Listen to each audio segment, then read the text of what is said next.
మగవాళ్ళకు బంగారం అంటే ఎంతో ప్రీతి. ఇంట్లో ఏ చిన్న ఫంక్షన్ జరిగినా బంగారం కొనేందుకే ఆసక్తి చూపిస్తూ ఉంటారు. కొత్త కొత్త డిజైన్స్ వచ్చే జ్యువెలరీని కొనేందుకు మహిళలు ఎక్కువగా సమయాన్ని కేటాయిస్తూ ఉంటారు. అలాంటి ఆడవారు ఇంతగా ఇష్టపడే బంగారం ధరలు మాత్రం కుదురుగా ఉండవు. రోజువారీ బంగారం ధరల్లో మార్పులు చోటు చేసుకుంటాయి. ఈ నేపథ్యంలోనే బంగారం ధరలకు సంబంధించిన సమాచారాన్ని యోయో టీవీ ఛానల్ తమ వ్యూవర్స్ కోసం ప్రతిరోజు మీకు అందిస్తోంది. 2 రోజులు తగ్గితే మరో 3 రోజులు భారీగా పెరుగుతోంది బంగారం ధర. గోల్డ్ లవర్స్ కి షాక్ ఇస్తూ ఇప్పుడు మరోసారి గోల్డ్ రేట్స్ పైకి ఎగపాకాయి. గత 3 రోజుల్లో సుమారు 550 రూపాయల మేరకు తగ్గిన బంగారం ధర ఇవాళ ఏకంగా 200 రూపాయలకు పెరిగింది.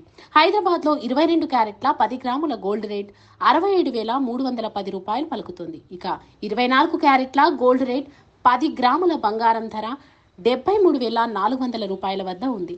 విజయవాడ, విశాఖపట్నంలోనూ ఇదే ధర కొనసాగుతోంది. బంగారం బాటలోనే వెండి ధరలు కూడా షాక్ ఇస్తున్నాయి. ఒక్క రోజులోనే ఏకంగా 1,100 రూపాయల మేరకు పెరిగి కిలో వెండి 95,600 రూపాయల వద్ద కొనసాగుతోంది.